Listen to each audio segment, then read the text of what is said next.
Voilà, donc la demande de Jennifer, je vais vous faire un petit résumé de tout ce qu'on peut faire en Modalisa sous forme de vidéo. Comme ça, vous pourrez vous repasser cette vidéo au moment où vous en aurez besoin dans l'analyse de vos résultats et en tout cas pour gérer votre enquête. Donc d'abord, bon, je ne reviens pas sur le début pour créer votre enquête, saisir vos questions, etc., créer des filtres. Ça, je crois que vous savez déjà faire. Et si vous ne savez pas le faire, si vous avez un moment, si vous avez des questions, vous pouvez revenir vers moi. Et si besoin, je ferai des vidéos sur le tout début aussi. Ça, vous me direz. Mais en tout cas, ici, je vais recommencer à ce qu'on a fait la fois passée, donc les recodages. Je vous avais demandé de préparer un exercice pour Mathieu, ça m'avait l'air d'aller, mais Jennifer était un peu perdue, donc voilà, ça peut servir à tous les deux. Donc je commence par les recodages et je verrai aussi un nouveau point, l'analyse des résultats en Modalisa. Voilà, donc première question qu'on peut se poser, c'est tiens, mais pourquoi est-ce qu'on fait ces recodages? En fait, on fait ce recodage avant de faire l'analyse des résultats pour faciliter l'analyse des résultats.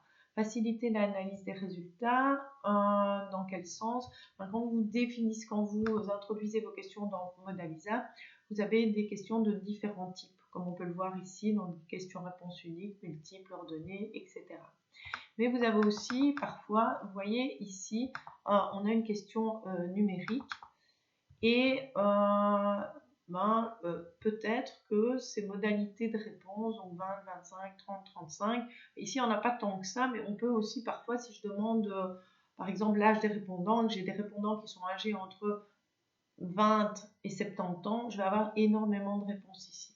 Donc en fait, je vais devoir faire des classes et pour réaliser ces classes, je vais décider de l'amplitude que je vais donner à ces classes ou je vais définir les classes pour avoir le même nombre, plus ou moins le même nombre de répondants dans chacune des classes. Donc ça, c'est déjà un premier recodage.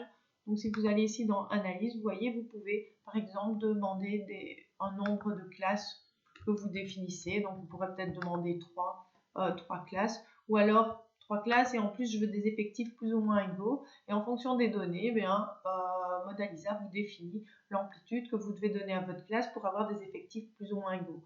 Ou alors vous pourriez travailler sur des amplitudes choisies avec une amplitude de 5 par exemple, et alors la Modalisa vous fait des classes d'amplitude de 5 parce que vous lui avez demandé des classes d'amplitude de 5, d'accord? Donc ici, vous pouvez définir vous-même ce que vous voulez faire de cette variable numérique. Donc ça, c'est une des raisons pour lesquelles on peut être amené à faire du recodage, donc pour transformer les questions à réponse numérique en questions à réponse par classe. Donc l'intérêt de faire une question numérique que vous transformez après en classe, c'est que la question numérique, vous pouvez calculer une moyenne, un écart type, et ainsi de suite sur cette question. D'accord?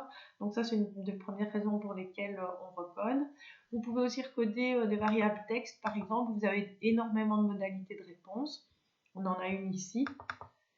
Et toutes ces modalités, on va dire c'est trop. Et, un effectif par modalité, c'est pas possible. Donc on pourrait les regrouper en ce qui est bon pour la santé ou mauvais pour la santé ou neutre, ni bon ni mauvais. Voilà, on pourrait faire 3 modalités avec ça, donc on verra comment on fera. Donc réduire le nombre de réponses ou regrouper par thème les différentes réponses qu'on a obtenues.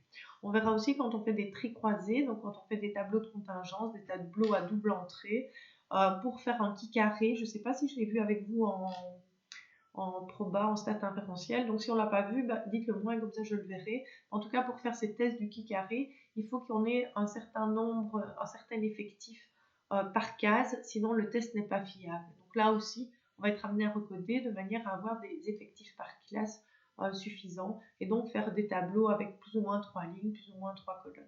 D'accord? Donc cette vidéo, elle portait sur pourquoi faire des recodages. Et donc maintenant, je vais refaire quelques petites vidéos sur les différents types de recodage et sur l'analyse des résultats qu'on peut avoir.